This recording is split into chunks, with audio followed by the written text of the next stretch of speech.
혹시 지금도 남들 몰래 머리 긁고 계신가요?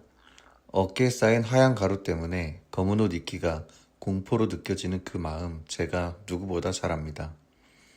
아무리 박박 감아도 사라지지 않는 이 지긋지긋한 비듬과 간지러움은 단순히 안 씻어서 생기는 게 아니라 두피가 보내는 마지막 경고 신호예요. 하지만 절대 포기하지 마세요. 제가 3개월간 머리 빠지게 연구하고 직접 써보며 찾아낸 확실한 해결책을 오늘 이 영상에서 전부 다 풀어드릴게요. 사실 이런 두피 고민을 뿌리부터 해결하려면 내 두피 상태에 맞춘 전용 샴푸를 사용해 관리하는 것이 가장 핵심적인 해결 방법입니다. 그래서 제가 후기가 가장 좋다는 샴푸 5개를 골라 3개월간 직접 비교해봤고 그 기준과 결론을 지금부터 아주 핵심만 압축해서 설명해 드릴게요. 비교를 해보면 결국 남는 건 느낌이 아니라 기준입니다. 간지러움이 올라올 때나 건조함이 같이 올 때 어떤 방향으로 가야 덜 흔들리는지가 중요하죠. 그 기준을 기준답게 가장 잘 보여주는 첫 번째가 SQ제약 샴푸입니다. 바로 SQ제약 두픽 샴푸부터 자세히 풀어드릴게요. 우선 이 제품은 일반 브랜드가 아니라 제약회사에서 직접 만들었다는 점 때문에 제품의 안정성이나 부작용, 무료가 상대적으로 낮게 느껴지더라고요. 가격 면에서는 나머지 4개 제품보다 대략 3,000원에서 5,000원 정도 비싸게 느껴지는 게 사실이라 이 부분이 유일한 진입장벽이 될 수 있습니다. 하지만 소비자연구협회 주관 소비자 만족도 대상을 받았다는 점을 생각하면 왜 많은 분이 이 자격을 감수하고 선택하는지 금방 이해가 되실 거예요. 합성 착색류나 파라벤, 그리고 실리콘 오일 같은 유해 성분을 과감히 배제하고 자연 유제 추출물 기반으로 만들어진 게 이 제품의 가장 큰 무기입니다. 특히 EWG 1등급 멘톨 성분이 함유되어 있어 머리를 감는 순간 정수리까지 진해지는 쿨링감이 두피의 피로를 싹 씻어주는 기분이 들어요. 약산성 제형이라 감고 나서도 두피가 당기지 않고 촉촉함을 유지해주며 모발 자체가 트리트먼트를 한 듯 부드러워지는 느낌이 정말 일품입니다. 여기에 8가지 자연 추출물이 건조함을 완화하고 진정 효과를 더해주는데 징크피리치온과 바이오틴, 그리고 판테놀 성분까지 알차게 들어있습니다. 지루성 두피염으로 고민하던 분들이 이 샴푸를 쓰고 두피 컨디션이 좋아졌다는 체감을 많이 하시는데 이건 개인차마다 차이가 있을 수 있습니다.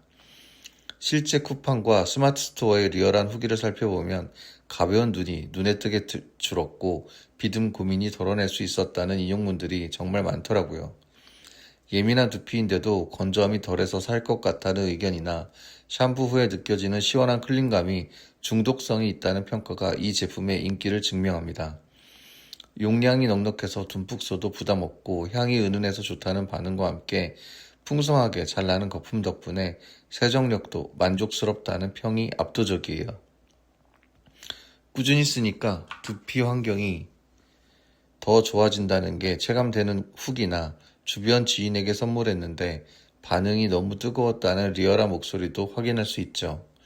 나머지 4개 제품도 나름 장점이 있지만 SQ제약 두피 샴푸는 확실히 성분의 안정성과 사용자 만족도 면에서 뚜렷한 기준을 보여주는 제품입니다. 하지만 여러분, 아무리 좋은 샴푸를 써도 방치하면 소용없습니다. 가려움을 그대로 두면 염증이 생기고 결국 탈모로 이어지는 악순환이 시작돼요.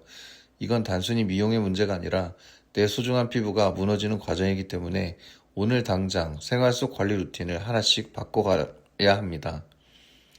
무션 샴푸를 할 때는 손톱이 아닌 손가락 지문을 이용해 두피 위주로 꼼꼼히 문질러주고 잔여물이 남지 않게 충분한 시간을 들여 헹궈주세요.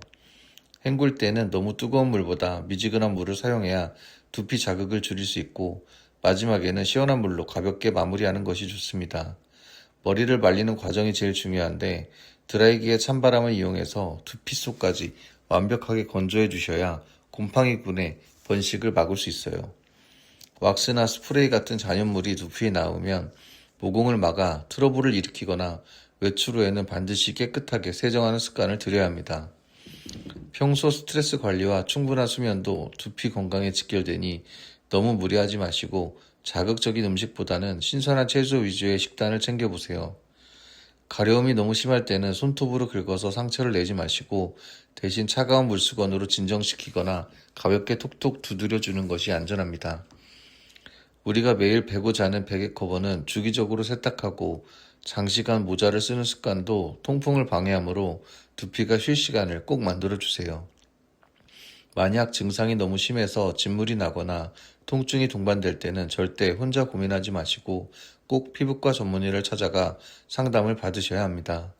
오늘 제가 드린 정보는 개인의 상태에 따라 효과가 다를 수 있으니 참고하시고 무엇보다 꾸준한 관리만이 건강한 두피를 만드는 지름길입니다.